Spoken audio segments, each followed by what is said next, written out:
Okay students, how are you all? Today we are going to start exercise 11.3, that is based on similarity criterions.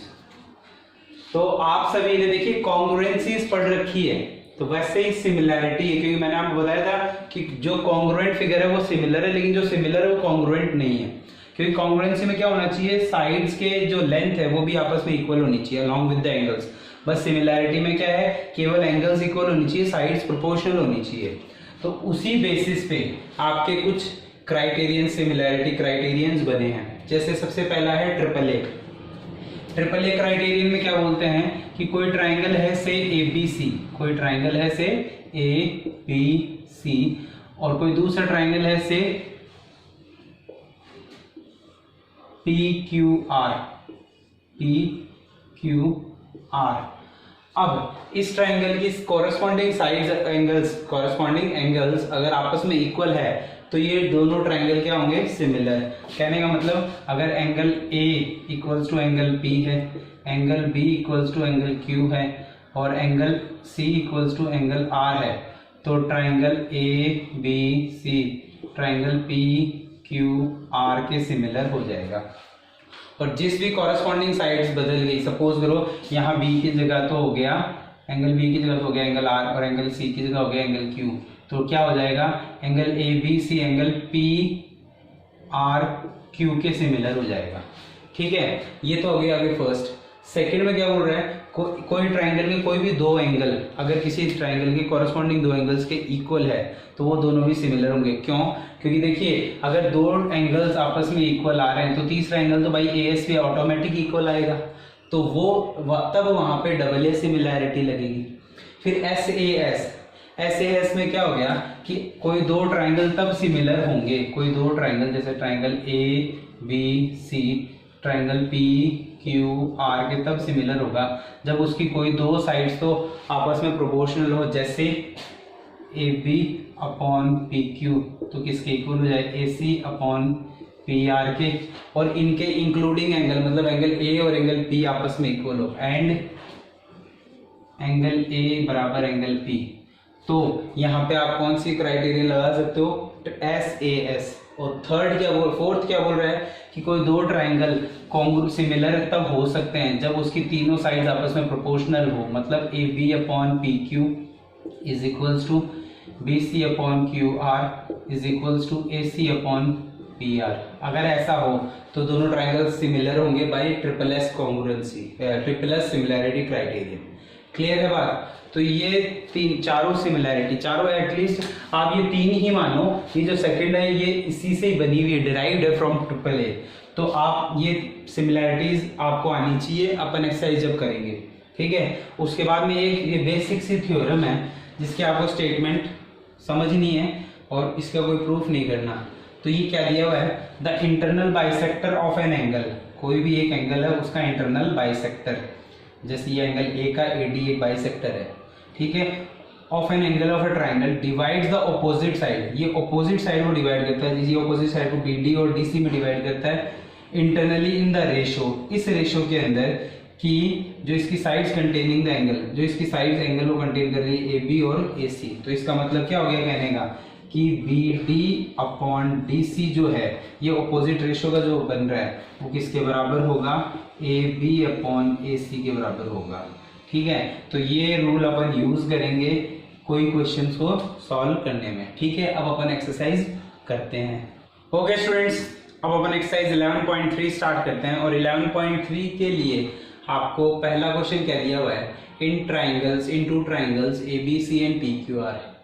दो triangle दिए हुए हैं आपको, एक तो दिया हुआ है ए बी सी, ये बना लिया मैंने ए बी सी, दूसरा ट्राइंगल दिया हुआ है पी क्यू आर, तो ये बना लिया मैंने ट्राइंगल पी क्यू आर। ठीक है, और दूसरी कंडीशन क्या दी हुई है, A B upon P Q, A B upon P Q किसके बराबर दिया हुआ है, B C upon Q R के बराबर दिया हुआ है। For similarity of the two triangles which angle should be equal. अब इन दोनों को सिमिलर प्रूव करने के लिए कौन से दो ट्राइंगल्स का इक्वल होना जरूरी है। तो मेरे को एक चीज बताइए, ये तो साइड है ए बी और ये साइड है पी क्यू, ये तो इनका रेशियो प्रोपोर्शन में दिया हुआ है। ये साइड है बी सी और ये साइड है क्यू आर, ये इनका प्रोपोर्शनल दिया हुआ है। तो इन दोनों साइड्स के बीच में जो एंगल बन रहा है वो कौन सा है, ये एंगल क्यू है और ये एंगल बी है।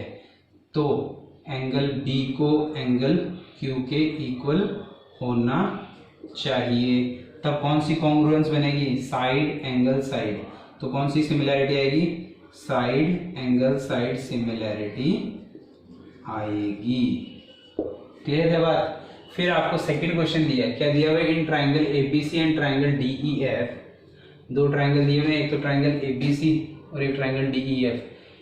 ये तो हो गया एबीसी, ए बी सी, और ये हो गया डीईएफ, ये डी, ये ई और ये एफ।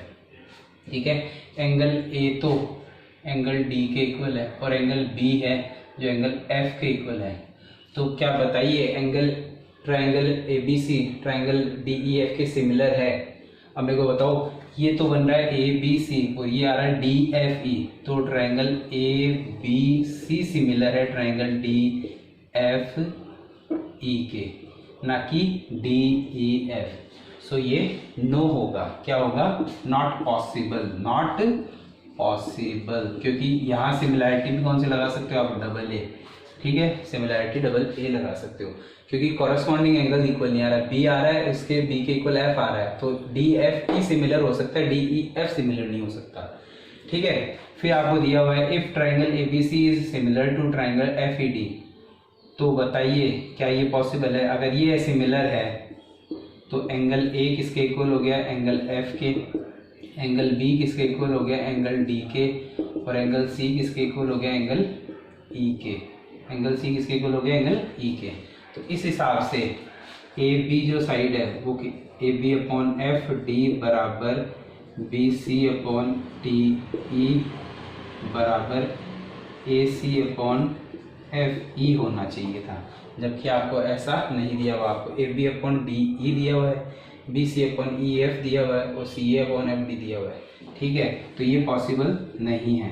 सो यहाँ पे भी आप क्या लिख दोगे, नॉट पॉसिबल। क्लियर है बात। ओके स्टूडेंट्स, अब आपको 4, 5 और 6 ये तीनों क्वेश्चन खुद से करने हैं। 6th क्वेश्चन में आपको फिगर्स दिए हुए हैं बहुत सारे, तो आपको उनमें से सिमिलर फिगर्स फाइंड आउट करने हैं। तो जिनके एंगल्स इक्वल मिले और साइड प्रोपोर्शनल मिले वो सिमिलर होंगे, तो उसके अकॉर्डिंग आप उसको अलग कर देना। ओके स्टूडेंट्स, अब 7th क्वेश्चन में क्या दिया हुआ है, triangle P Q R is similar to triangle T R S. लेकिन ये देखिए, ये तो है टी आर एस और ये है पी क्यू आर, लेकिन इसके अंदर ये देखिए ये जो आर एंगल है वो दोनों में कॉमन है, तो एंगल आर बराबर तो एंगल आर हो जाएगा, क्योंकि इसने पूछा है क्या है कि विच एंगल शुड बी इक्वल, कौन कौन से एंगल आपस में इक्वल होने चाहिए।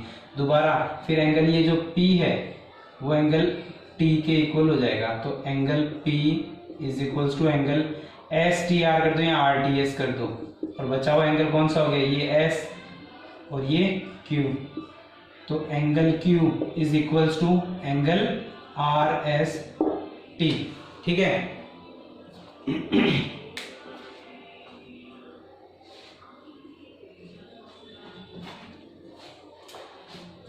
अब आपको 8th क्वेश्चन में क्या दिया हुआ है, you have to select 2 triangles in figures which are similar. यहाँ इस ट्रायंगल में से ये जो फिगर दिया हुआ है इसमें से आपको कोई 2 ट्रायंगल सेलेक्ट करने हैं जो क्या है, सिमिलर हैं। अगर if angle C B E, ये वाला एंगल किसके इक्वल आ रहा है, सी ए डी, इस वाले एंगल के इक्वल आ रहा है। तो मैंने देखो 2 ट्रायंगल कौन कौन से लिए, एक तो ले लिया सी ए डी ट्रायंगल और एक ले लिया सी बी ई ट्रायंगल। तो triangle C A D and triangle C B E, C B E, ये 2 ट्रायंगल ले लिए। इन दोनों ट्रायंगल के अंदर देखो ये दोनों एंगल तो इक्वल है और ये जो एंगल है वो दोनों में कॉमन है, तो angle C equals to angle C, ये तो कॉमन एंगल हो गया।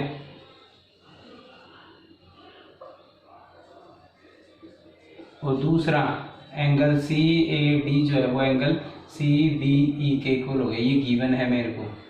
तो कौन सी सिमिलैरिटी लग गई, 10/AA similarity triangle CAD is similar to triangle CBE। ठीक है, इस तरीके से आप इसको प्रूव कर सकते हो। फिर 9th क्वेश्चन में क्या दिया हुआ है, P Q is parallel to R S, P Q और आर एस आपस में पैरेलल है, तो आपको पी ओ क्यू जो ट्रायंगल है उसको एस ओ आर के पैरेलल सिमिलर प्रूव करना है। अब मेरे को ये बताइए, क्या ये एंगल इस एंगल के इक्वल नहीं होगा, वर्टिकली अपोजिट एंगल, क्या ये एंगल इस एंगल के इक्वल नहीं होगा? कौन सी प्रॉपर्टी से? z बन रहा है क्या, तो अल्टरनेट इंटीरियर एंगल, और ये वाला जो एंगल है वो इस वाले एंगल के इक्वल होगा, मतलब in triangle P O Q and triangle S O R angle O P Q, मतलब ये वाला angle is equals to angle O S R, ये वाले एंगल के। रीजन क्या देखो, अल्टरनेट इंटीरियर एंगल। फिर दोबारा क्या दोगे, angle P O Q is equals to angle S O R, reason क्या देखोगे, वर्टिकली अपोजिट एंगल्स, ये दोनों वर्टिकली अपोजिट एंगल्स हैं। और ये तीसरा angle O Q P, angle O Q P किसके इक्वल हो जाएगा, एंगल ओ आर एस के, ओ आर एस। इसका रीजन क्या दोगे, ये भी देखो z बना रहा है, तो इसको भी आप क्या लिख दोगे, ऑल्टरनेट इंटीरियर एंगल्स, ठीक है। तो ये दोनों ट्रायंगल सिमिलर हो गए by triple A similarity, by triple A similarity. Triangle P O Q similar हो गया ट्रायंगल एस ओ आर के, ठीक है। अब नेक्स्ट क्वेश्चन करते हैं। हो गए स्टूडेंट्स, अब आपके 10th क्वेश्चन करवा रहे हैं। 10th क्वेश्चन में क्या दिया हुआ कि एक लैंप पोस्ट है जो 3.6 मीटर लंबा है, एक लड़की है जो 0.9 मीटर 90 सेंटीमीटर दिया हुआ है, तो 90 सेंटीमीटर को मैंने मीटर में चेंज कर लिया 0.9 मीटर में, ठीक है। वो चल रही है, चलने की स्पीड क्या है उसकी 1.2 मीटर पर सेकेंड, ठीक है। तो 4 सेकेंड बाद में वो जहाँ पे खड़ी होगी उसकी शेडो कितनी बनेगी, कितनी दूर बनेगी, तो उसकी शेडो तो बन गई से डी ई डिस्टेंस पे, इसको तो मैंने x मान लिया, ठीक है। और ये जो बी डी डिस्टेंस है वो कितना होगा, इस स्पीड से चलिए इतने डिस्टेंस के लिए, तो बी डी का जो डिस्टेंस बनेगा वो क्या हो जाएगा, speed into time, speed into time ही होता है। तो स्पीड कितनी थी 1.2 और टाइम कितना था 4, तो ये हो गया 4.8 मीटर, ठीक है। तो ये आ गया 4.8 मीटर मेरे पास में, ठीक है। अब मेरे पास ये दो ट्राइंगल्स बन गए इसके अंदर, एक तो ए बी ई और सी डी ई। तो मेरे पास कौन से दो ट्राइंगल बन गए, in triangle A B E and triangle C D E. इन दोनों ट्राइंगल्स के अंदर देखिए जो एंगल बी और एंगल डी है वो दोनों आपस में इक्वल है, ईच 90 डिग्री। तो angle A B E is equals to angle C D E, each 90 degree. और दोबारा क्या दिया हुआ है, ये जो एंगल ई है वो दोनों में कॉमन है, angle E is equals to angle E, ये कॉमन एंगल है। तो कॉमन होने के साथ अब ये दोनों ट्रायंगल कैसे हो गए, similar, 10 by 10 by double A similarity triangle A B E is similar to triangle C D E, ठीक है। ये दोनों सिमिलर हो गए, सिमिलर हो गए तो इनकी कॉरस्पॉन्डिंग साइड्स क्या हो गई, प्रोपोर्शन में आ गई, मतलब A B upon C D 10 A B upon C D is equals to B E upon D E, B E upon D E. ये देखिए ये पूरी लिखी जाएगी बी ई, ये इसको बी डी मत लिख देना नहीं तो गलत ही लाओगे आंसर को, ठीक है। अब ए बी की डिस्टेंस कितनी है मेरे पास 3.6 और सी डी की डिस्टेंस कितनी है मेरे पास 0.9 is equals to B E की डिस्टेंस कितनी है मेरे पास 4.8 plus x, 4.8 plus x whole divide by D E कितना है मेरे पास x, ठीक है। अब ये देखिए ये 3.69 0.9 से डिवाइड होता है कितनी बार में, 4 बार में, तो ये तो 4 आ गया, 4 equals to 4.8 plus x upon x. अब ये क्रॉस मल्टीप्लाई हो जाएगा तो ये हो जाएगा 4x is equals to 4.8 plus x, और ये 4x में ये x आके माइनस हो जाएगा तो 4x माइनस एक्स बराबर 4.8, तो ये कितना बच जाएगा 3x बराबर 4.8। तो ये बताइए x की वैल्यू क्या हो जाएगी 4.8 डिवाइड बाई 3, अब 4.8 को 3 से डिवाइड करिए क्या आएगा 1.6 मीटर। तो ये जो इसकी शेडो बनेगी वो कितनी दूर की बनेगी, तो 1.6 मीटर दूर बनेगी। क्लियर है बात, ओके स्टूडेंट्स, अब आप क्वेश्चन नंबर 12 देखिए क्या दिया हुआ है। From vertex A of triangle ABC a perpendicular is drawn on opposite side BC of BC पे एक परपेंडिकुलर ड्रॉ किया, मतलब 80 एक परपेंडिकुलर BC, मतलब ये और ये एंगल दोनों 90 डिग्री के हैं। एंड गेट, एक इक्वेशन मिली आपको, क्या इक्वेशन मिली कि AD square is equals to BD into DC। ठीक है, अब आपको शो करना है कि जो ट्राइंगल ABC वो राइट एंगल ट्राइंगल है, मतलब आपको इस एंगल A को 90 डिग्री प्रूव करना है। अब आपको ये इक्वेशन दी हुई है, तो आप इस इक्वेशन को AD into AD equals to BD into DC लिख सकते हैं। क्लियर है बात। फिर AD अपॉन ये BD वहाँ मल्टीप्लाई में, यहाँ डिवाइड में आ जाएगा, और ये AD यहाँ मल्टीप्लाई में है तो उधर जाके क्या हो जाएगा, डिवाइड में चला जाएगा, तो ये हो जाएगा DC अपॉन AD। ठीक है, अब देखिए AD upon BD is equals to DC upon AD। मतलब कहने का क्या हो गया कि इस ट्राइंगल ADC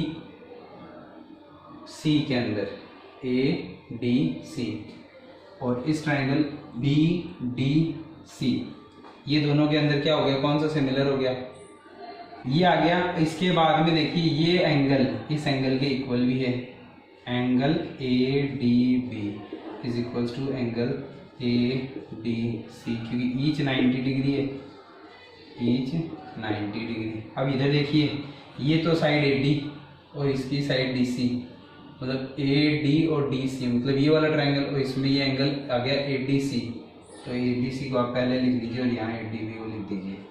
तो ये दोनों ट्राइंगल्स क्या हो गए आपस में, सिमिलर हो गए। क्या रेस्पेक्ट में, A के कॉरस्पॉन्डिंग कौन सी साइड आ गई, इधर C आ गई। तो ट्राइंगल ADB सिमिलर किसके आगे, ट्राइंगल CDA के।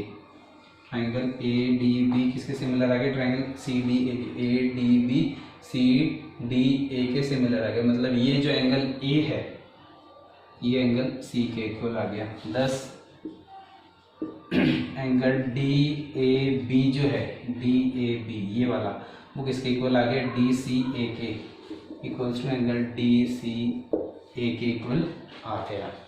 क्लियर है बात। उसके बाद में अब मैं ये ट्राइंगल लेता हूं, इस ट्राइंगल के अंदर देखिए, नाउ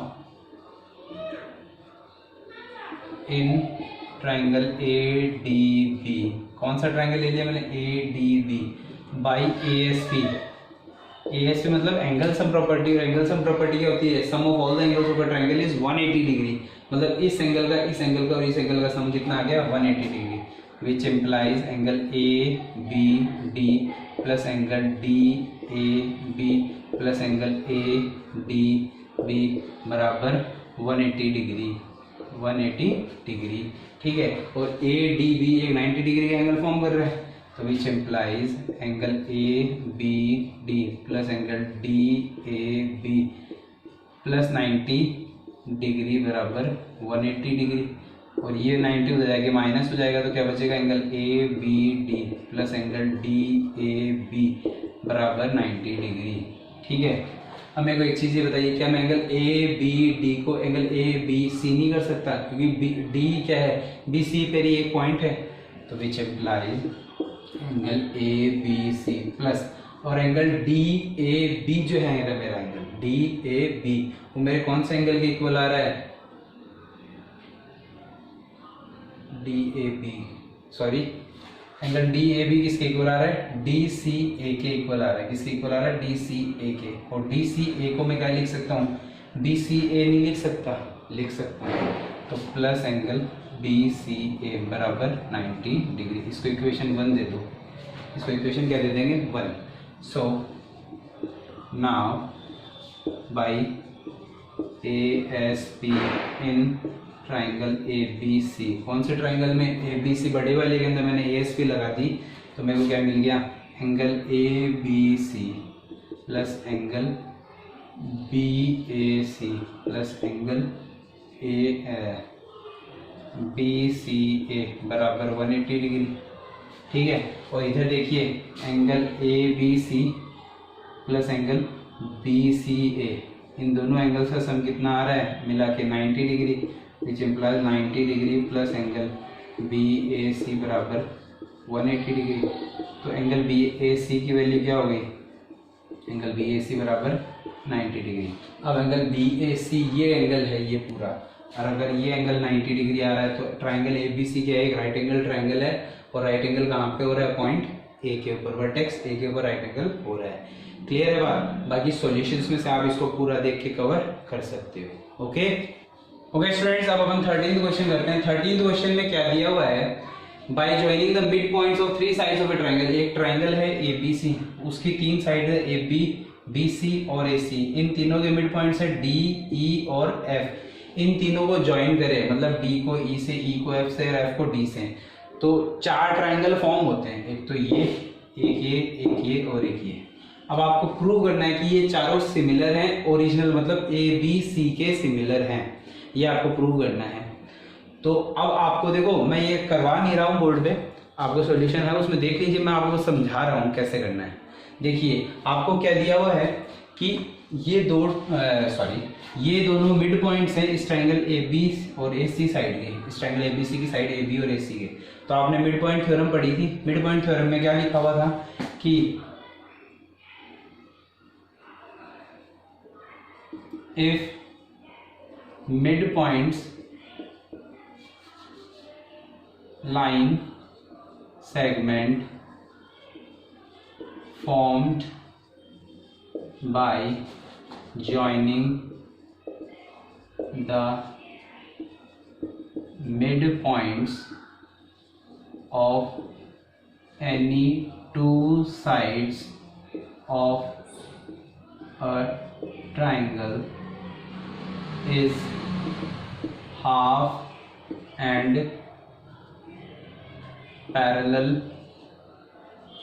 टू थर्ड साइड। ये थर्ड साइड की हाफ और पैरेलल होती है।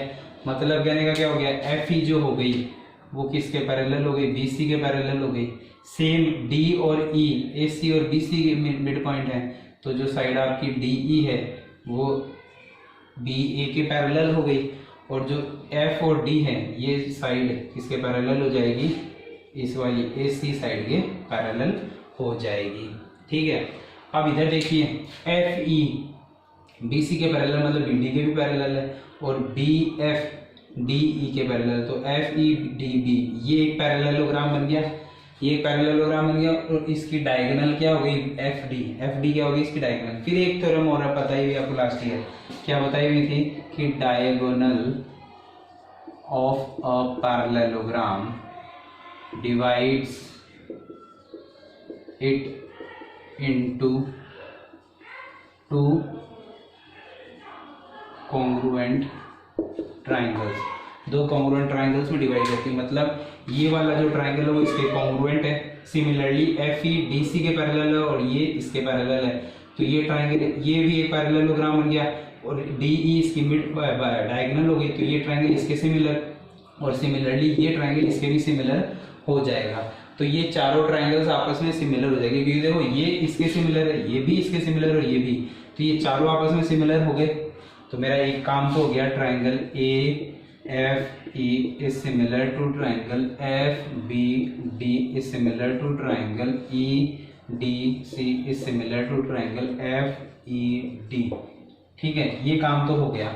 अब इधर देखिए, मैंने एक ट्राइंगल तो ले लिया ABC और एक ट्राइंगल ले लिया AFE, एक तो ले लिया ABC और एक ले लिया AFE। इसके अंदर देखो एंगल A दोनों में कॉमन है, एंगल A दोनों ही ट्रायंगल में कॉमन है, और ये देखिए ये साइड इसके पैरेलल है, तो ये जो एंगल होगा वही ये एंगल होगा, और ये जो एंगल होगा वही ये वाला एंगल भी होगा। तो बाई ट्रिपल ए सिमिलैरिटी, ये जो छोटा वाला AFE ट्रायंगल है वो ABC के सिमिलर हो गया, और AFE अगर ABC का हो तो ये भी आपस में सिमिलर है, तो ये किसके सिमिलर हो गया, ट्रायंगल ABC के सिमिलर हो गया। इस तरीके से ये क्वेश्चन आपका होगा। क्लियर है? सॉल्यूशन देखिए, उसमें आपको पूरा समझ में आ जाएगा। ओके स्टूडेंट्स, अब अपन 15th क्वेश्चन कर रहे हैं। इस एक्सरसाइज का लास्ट क्वेश्चन है। क्या दिया हुआ है कि D is the mid point of side BC। D जो पॉइंट है वो BC का मिड पॉइंट है, मतलब BD जो है वो DC के इक्वल है। फिर क्या दिया हुआ है, a line is drawn through B से एक लाइन ड्रॉ करी गई है विच बाइसेक्ट्स एडी, एडी को बाइसेक्ट कर मतलब एडी को बाइसेक्ट कर रही है एट पॉइंट ई, मतलब ए ई की जो लेंथ है वही ई डी की लेंथ है, और ये ए सी को जाकर इंटरसेक्ट करती है पॉइंट एक्स पे। तो आपको प्रूव करना है, क्या प्रूव करना है, E X upon B E equals to 1/3, E X upon B E जो है वो 1/3 के इक्वल है। ठीक है, तो अब आपने एक कंस्ट्रक्शन किया कि डी वाई को पैरेलल ड्रॉ किया बी एक्स के।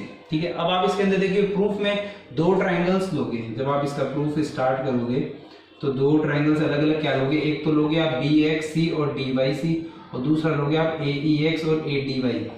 ठीक है, तो पहले अपन बी एक्स सी और डी वाई सी ले रहे हैं, तो इन triangle B X C and triangle B Y C, देखिए ये साइड इस साइड के पैरेलल है, तो ये एंगल इस एंगल के इक्वल, और जो सी एंगल है वो दोनों में कॉमन है, ये एंगल तो इस एंगल के इक्वल, और जो सी एंगल है वो दोनों में कॉमन है। तो ये दोनों ट्राइंगल्स क्या हो गए, सिमिलर हो गए। Triangle B X C similar to triangle D Y C. ठीक है, अब अगर ये सिमिलर हो गए तो इनकी कॉरस्पॉन्डिंग साइड्स क्या हो गई, प्रोपोर्शनल हो गई। 10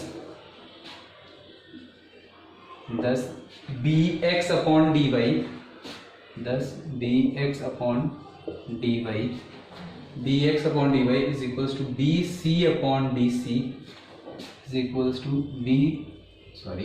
B C upon D C is equals to X C या C X upon C Y, C X upon C Y. ठीक है, अब देखिए मेरे को इससे C X upon C Y से कोई मतलब नहीं, मेरे को B D upon D C से मतलब है। क्यों, क्योंकि देखो बी सी जो है वो डी सी का डबल है, वो जो बी सी है वो डी सी का डबल है। कैसे है वो देखिए, which implies B X upon D Y, B X upon D Y is equals to D C को मैं क्या 2DC नहीं लिख सकता, क्योंकि देखो बी सी जो है वो B D plus D C मिलकर बना, और ये दोनों आपस में इक्वल है, तो 2DC अपॉन डी सी, तो ये डी सी से डी सी कैंसिल किया आ गया 2। इसको इक्वेशन 1 दे दिया मैंने, इसको इक्वेशन 1 दे दी मैंने। ठीक है, सिमिलरली अब मैंने ट्राइंगल ले लिया ए ई एक्स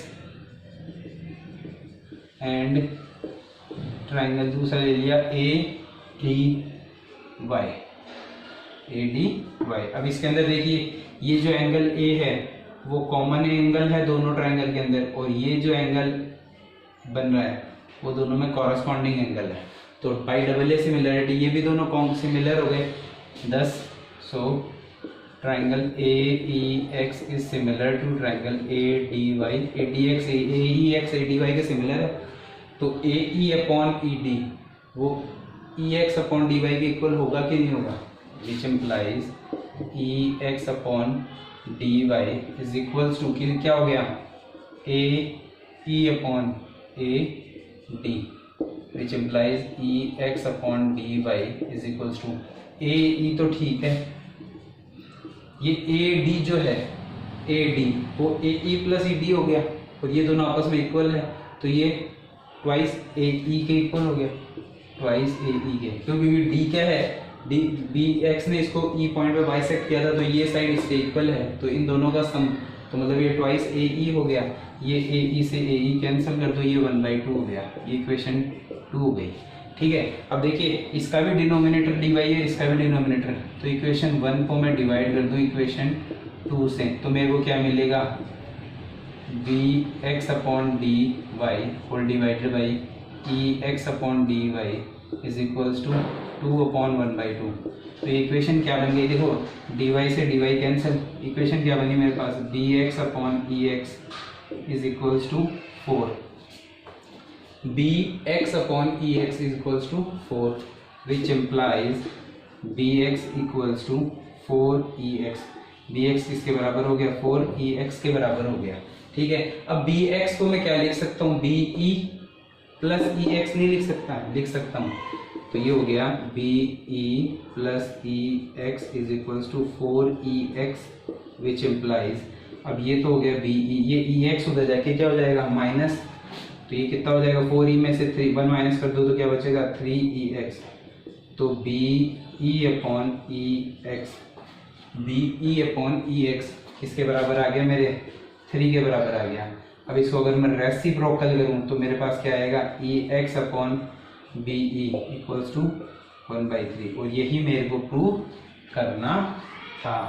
ठीक है, देखिए स्टूडेंट्स, ये क्वेश्चंस बहुत इजी हैं, कुछ क्वेश्चंस थोड़े से टफ हैं, 1-2 क्वेश्चन है, क्वेश्चन जरूर 15 हैं लेकिन इजी बहुत है, इजी बहुत है। ठीक है, तो देखो बड़ा है तो बड़े के लिए आप टाइम ज़्यादा ले सकते हो, क्लियर है बात, बड़े के लिए आप थोड़ा सा टाइम एक्स्ट्रा ले सकते हो, लेकिन आप ये मत सोचिए कि क्वेश्चंस को या फिर चैप्टर को डिवाइड करते हैं, क्योंकि अगर मैं एक्सरसाइज को डिवाइड करने लगूँ तो स्टार्टिंग के 6-7 क्वेश्चन तो बहुत ईजी हैं और लास्ट के 1-2 क्वेश्चन थोड़े से लेंथी है, तो उसके अंदर अपन डिस्क्रिमिनेट नहीं कर सकते, अलग डिफ्रेंशिएट नहीं कर सकते दोनों में। तो ये एक्सरसाइज पूरी एक साथ चलेगी, कोई दिक्कत नहीं है, आप आराम से अपना टाइम लीजिए, अपना होमवर्क करिए। मेजर है थिंग है जो है समझने की, तो वो चीज़ समझिए, कोई डाउट हो तो मेरे से पूछिए, ठीक है, और अपना होमवर्क करके मेरे को चेक करवाइए। Okay, thank you.